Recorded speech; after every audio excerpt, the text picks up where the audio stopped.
अहिल्यानगर में संत भगवान बाबा मल्टी स्टेट मामले में नया मोड़ आ गया है। जन आधार सामाजिक संगठन ने संस्थापक अध्यक्ष प्रकाश पोटे, गणेश शेकड़े और जमाकर्ताओं के प्रतिनिधियों ने पुलिस अधीक्षक को ज्ञापन देकर संतोष प्रकाश लूनिया, सतीश केदार और अन्य संबंधित लोगों की भूमिका की जांच की मांग की है। जमाकर्ताओं ने आरोप लगाया कि फरार चेयरमैन और डायरेक्टरों को संरक्षण देने या उनकी मदद करने की जांच होनी चाहिए। साथ ही दोषी पाए जाने पर एमपीआईटी एक्ट के तहत कार्रवाई, संबंधित संपत्तियां जब्त कर जमाकर्ताओं की रकम वापस दिलाने की मांग की गई है। इस दौरान बड़ी संख्या में जमाकर्ता मौजूद रहे। इस न्यूज में इतना ही। अन्य खबरों के लिए जुड़े रहिए ITN नेशनल के साथ।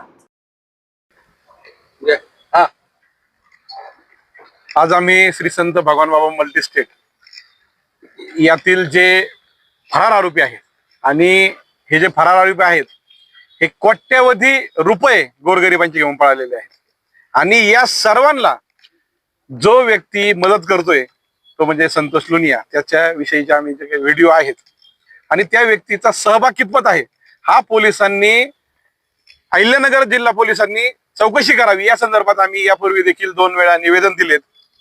त्यांनी ज्या संत भगवान बाबा मल्टी स्टेटच्या ज्या काही प्रॉपर्ट्या खरेदी केलेल्या आहेत त्या प्रॉपर्टीचे खरेदी खत इंडेक्स 2 सुद्धा आम्ही पोलिसांना दिलेले आहेत।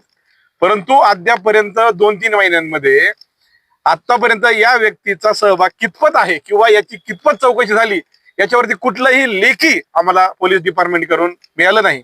त्यामुळे आज आम्ही मोठ्या संख्येने या ठिकाणी अहिल्यानगर जिल्ह्यातील जे भगवान बाबा मल्टी स्टेटचे ठेवीदार आहेत या ठेवीदारांना घेऊन पोलीस अधीक्षकांना भेटलो आणि लवकरात लवकर या प्रकरणामध्ये जे फरार आरोपी आहेत 2-2, 3-3 वर्ष आले यांच्यावर गुन्हे दाखल आहेत परंतु यांना अटक झाली नाही, यांना तात्काळ अटक करावी आणि या सर्व केसवरती हे जे संतोष लुनिया महोदय आहेत यांच्या CDR चेक कराव्यात।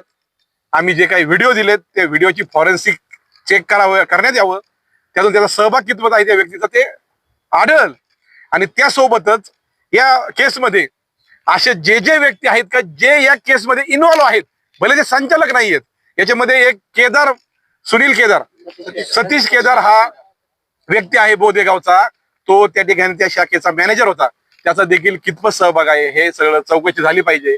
कारण की या संचालकांना पकडणं हे पोलिसांचं काम होतं परंतु ते 1.5-2 वर्षापासून झालेलं नाही आणि ही सर्व केस हा लुनिया किंवा हा सतीश केदार असेल हे दाबण्याचा प्रयत्न करत आहेत किंवा यांचा कशा प्रकारे याच्यामध्ये सहभाग आहे आणि असे अजून किती लोक आहेत का जे संचालक नाहीत परंतु या लोकांना मदत केल्यामुळे गोरगरिबांचे पैसे अडकलेले आहेत।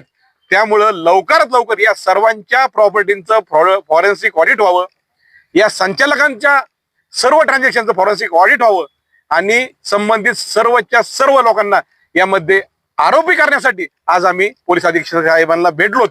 परंतु